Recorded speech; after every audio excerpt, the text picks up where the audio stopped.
Shalom saudaraku, sadar nggak saudara kalau kita kadang-kadang terlalu cengeng dalam menghadapi keadaan kita. Sebetulnya Tuhan sudah berkata kepada kita bahwa pencobaan yang kita hadapi tidak pernah melebihi kekuatan kita. Dan kalaupun ada pencobaan itu, Tuhan akan memberikan jalan keluar kepada kita. Itu sebabnya saudaraku saya mengatakan kita sering sekali terlalu berlebihan dalam meresponi kesulitan-kesulitan yang kita hadapi. Amsal 23 ayat 18 berkata, "Karena masa depan sungguh ada, harapanmu tidak akan hilang." Dia tidak berkata bahwa kalau engkau dalam kesulitan, maka hilanglah harapanmu. Dia tidak berkata bahwa kalau masalahmu banyak hari ini, engkau kayaknya nggak punya masa depan. Tidak. Kitab Amsal berkata, seberapa berat pun persoalanmu, ada masa depanmu. Seberapa rumit pun konflik yang kau hadapi, persoalan ekonomi yang saat ini menimpa engkau, seberapa parah pun itu, firman Tuhan berkata, harapanmu tidak hilang. Ada masa depan yang baik yang Tuhan sudah berikan kepadamu. Bagaimana caranya? Saya ingin mengajak kita belajar dari Ruth dan Naomi. Mereka nggak tanggung-tanggung, saudaraku. Naomi nggak tanggung-tanggung, kehilangan suami, 2 anaknya. Ruth juga demikian, kehilangan suaminya. Jadilah mereka berdua adalah orang yang janda lemah. Belum lagi terjadi kelaparan di wilayah itu pada waktu itu. Saudara bisa bayangkan, sudah jatuh ditimpa tangga pula. Lalu apa yang mereka lakukan? Orpa, menantu yang lain, berkata, "Oke, aku pergi meninggalkan engkau." Karena Naomi mendesaknya, sudahlah, nggak ada lagi harapan. Tapi berbeda dengan Ruth, saudaraku. Ruth tahu bahwa kita harus terus melangkah. Sekali lagi, kita harus terus melangkah. Situasi kita sekarang tidak boleh menjerat kita. Sekalipun itu sangat berat, harus terus melangkah. Bagaimana caranya? 1. Jangan larut dalam duka cita, dalam keterpurukan, dan hilang harapan. Jangan larut dalam keadaan itu, saudaraku. Ruth begitu tegar. Dia tidak menunjukkan mengeluh. Dia tidak menunjukkan putus asa, hilang harapan. Sama sekali tidak.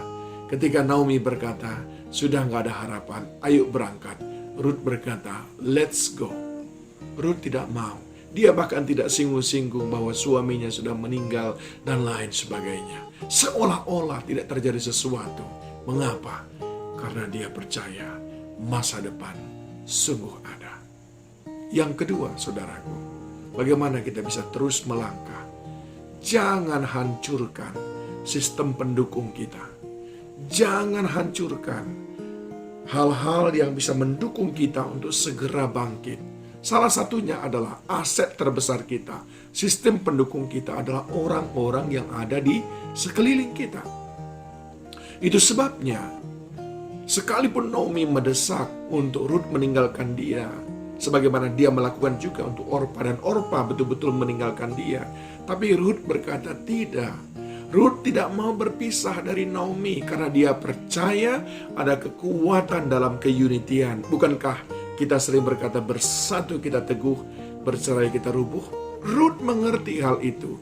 Dia tidak ingin sistem pendukungnya itu menjadi roboh. Di dalam Ruth 1 ayat 16a dia berkata, jangan desak aku meninggalkan engkau. Bahkan dalam ayat 17 dia berkata, lebih baik aku dihukum Tuhan daripada berpisah denganmu. Kenapa? Bukankah doa dua orang dahsyat kuasanya apabila dia percaya dan meminta dalam nama Tuhan? Ruth sangat paham itu. Saudara, kalau sedang dalam kesulitan, dalam persoalan, jangan tinggalkan persekutuan. Jangan mencoba menyalahkan orang lain, karena saudara itu sedang menghancurkan sistem pendukung dalam hidup saudara.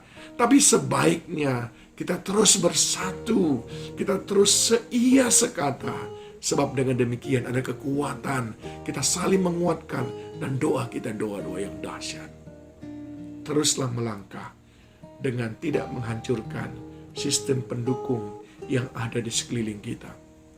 Yang ketiga, kita boleh terus melangkah karena kita tidak meragukan janji Tuhan. Rut berkata kepada Naomi dalam Rut pasal yang pertama ayat 16b, kalimat yang terakhir, Allahmu adalah Allahku.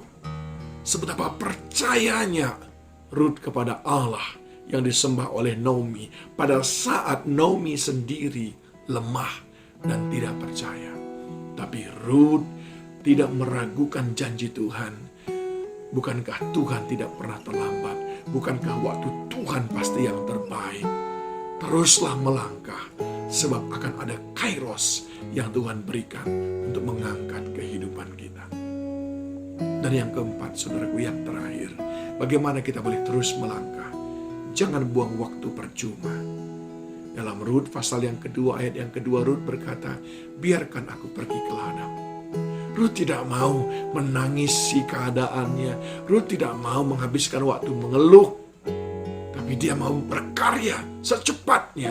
Rut tidak mau buang waktu percuma.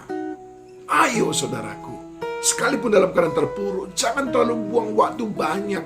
Habiskan waktu menangisi nasib sendiri. Karena itu tidak akan mengubah keadaan.